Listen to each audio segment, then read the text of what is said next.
എല്ലാവർക്കും നമസ്കാരം. വിവേക ചൂടാമണി തുടരുന്നു. ലബ്ധ്വാ കഥഞ്ചിന്നരജന്മദുർലഭം തത്രാപി പുംസ്ത്വം ശ്രുതിപാരദർശനം യസ്ത്വാത്മമുക്ത്यै നയതേത മൂഢധീഃ സ ആത്മഃ സ്വം വിനിഹന്ത്യ സദ്ഗ്രഹാത്. ബഹുജന്മാർജിതമായ പുണ്യവിശേഷം കൊണ്ട് എങ്ങനെയോ മനുഷ്യജന്മം ലഭിച്ചു. ഒരു മനുഷ്യജന്മം ലഭിക്കുക എന്ന് പറയുന്നത് വളരെ പ്രയാസകരമാണ്. നിരവധി മൃഗയോനികളിലൂടെ, നിരവധി പക്ഷിയോനികളിലൂടെ, നിരവധി പ്രാണിയോനികളിലൂടെ ഒക്കെ കടന്ന് എങ്ങനെയോ പുണ്യം വർദ്ധിച്ച് മനുഷ്യജന്മം കിട്ടി. പുരുഷ ശരീരം കിട്ടി. ആണായി പിറന്നു വെച്ചെങ്കിൽ ആണത്വമുള്ളവനായി. സ്ത്രീ പുരുഷ ജന്മം എന്ന് പറയുമ്പോൾ ഇവിടെ ആണിൻ്റെ ശരീരം എന്നതിനേക്കാൾ അർത്ഥം വരുന്നത് പുരുഷത്വമുള്ളത്. അപ്പോൾ സ്ത്രീക്കും മോക്ഷത്തിന് അർഹതയുണ്ടെന്ന് മുമ്പ് പറഞ്ഞു. അപ്പോൾ സ്ത്രീയാണെങ്കിലും ഒരു മനുഷ്യൻ്റെ ഉള്ളിൽ രണ്ട് ഭാവമുണ്ട്, സ്ത്രൈണഭാവവുമുണ്ട്, പുരുഷഭാവവുമുണ്ട്. അപ്പോൾ സ്ത്രീയാണെങ്കിലും ആ പൗരുഷഭാവത്തോടു കൂടി ജന്മം കിട്ടിക്കഴിഞ്ഞാൽ എന്തിനും ഉന്മേഷത്തോടു കൂടി മുന്നോട്ട് പോകുവാനുള്ള ഒരവസ്ഥ, അതാണ് പുരുഷ ശരീരം എന്ന് പറയുന്നത്. അത് കിട്ടിക്കഴിഞ്ഞിട്ട് വേദാധ്യയനം ചെയ്തു, എന്നിട്ട് മുക്തിക്കായി യത്നിക്കാത്ത മൂഢൻ ആത്മഘാതിയാകുന്നു. അപ്പോൾ എന്തും ചെയ്യാനുള്ള ഒരു പുരുഷഭാവത്തോടു കൂടിയ ശരീരം കിട്ടി, മനുഷ്യജന്മം ലഭിച്ചു, വേദാധ്യയനം ചെയ്തു, എന്നിട്ടും പരമമായ മുക്തിക്ക് വേണ്ടി പ്രവർത്തിക്കാത്ത മനുഷ്യൻ ആത്മഘാതിയാണ്.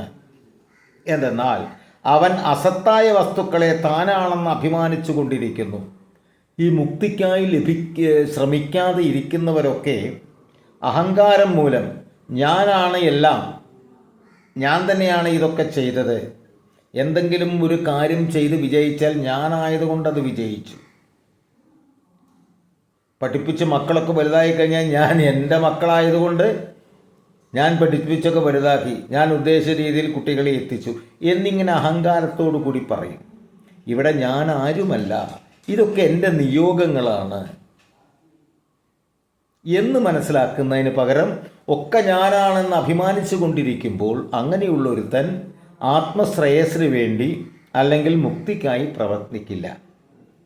മനുഷ്യേതര ജീവികളെ സൃഷ്ടിച്ചിട്ടൊന്നും ബ്രഹ്മാവിന് സന്തോഷം തോന്നിയില്ല. മനുഷ്യനല്ലാത്ത ഒരുപാട് ജീവികളെ സൃഷ്ടിച്ചപ്പോഴൊന്നും ബ്രഹ്മാവിന് സന്തോഷം തോന്നിയില്ല. ഒടുവിൽ മനുഷ്യനെ സൃഷ്ടിച്ചു, അപ്പോൾ സന്തുഷ്ടനായി. കാരണം ബ്രഹ്മാവലോകനത്തിന് സമർത്ഥമായ ജന്മമാണ്, വിശേഷ ബുദ്ധി കൊടുത്തു. അതുകൊണ്ട് ഈ പ്രപഞ്ച സൃഷ്ടിയെക്കുറിച്ചും ഈശ്വരനെക്കുറിച്ചൊക്കെ അന്വേഷിക്കാനും കണ്ടെത്തുവാനും അവന് കഴിയുന്നു. അതാണ് സന്തോഷം.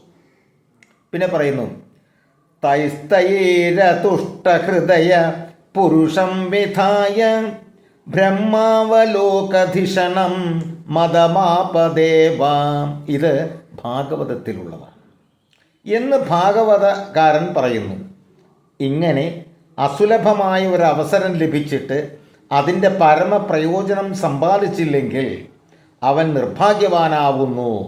ഇങ്ങനെ മനുഷ്യജന്മം കിട്ടി, പൗരുഷഭാവത്തോടു കൂടിയ ശരീരം കിട്ടി, വേദാധ്യയനം നടന്നു, എന്നിട്ടും യഥാർത്ഥത്തിൽ ബ്രഹ്മം എന്താണ് എന്ന് മനസ്സിലാക്കി ബ്രഹ്മൈക്യബോധത്തോടുകൂടി ജീവിക്കാൻ ഒരുത്തൻ തുനിഞ്ഞിട്ടില്ലെങ്കിൽ അവൻ നിർഭാഗ്യവാനാണ്.